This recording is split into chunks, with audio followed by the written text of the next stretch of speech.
A little West Michigan girl who lost part of her face to a raccoon when she was just a baby has started the process that will someday give her the face that she was supposed to have. Today, Charlotte Ponce talked to 24 Hour News 8's Joe LaFurgey for the first time since her surgery in Metro Detroit.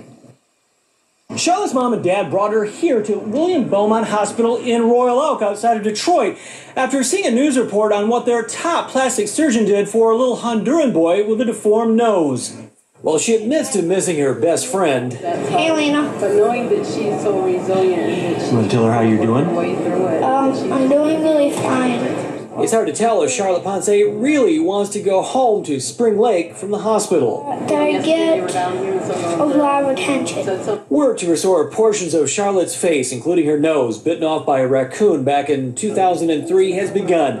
This is just the start of the rebuilding process. Okay, let me show you again. This is pre-op. One of the final steps will be using additional skin grafts to cover the nose and ear she lost, along with repairing her lip. But the final layer can't come from just any place on Charlotte's body. They'll take the grafts from the places closest to the wounds so the skin will match. It's just one of the intricacies in the effort to rebuild Charlotte's face. Plastic surgery is a battle between blood supply and beauty. Dr. Kongkrit Chaiyasate says of all of the reconstructive surgeries he's done in his career, this was one of the biggest challenges. Tell me on a scale of 1 to 10, how tough is this? Oh, I would rate her 11 or 12. But why wait 10 years? Dr. Chaiyasate says 10 was just the right time. While there will be slight changes as she grows older, for the most part, Charlotte's facial structure is set. There's also concern that waiting longer could affect her mental well-being as she becomes a teenager.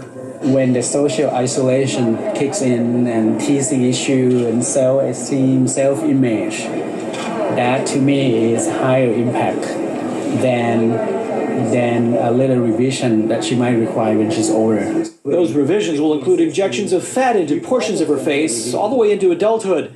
While she has a long journey ahead, the first steps appear to be a big success, both physically and emotionally.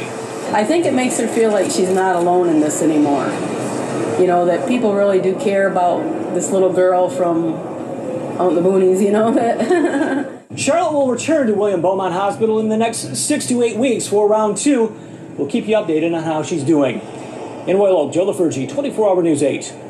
A lot of people care. Absolutely.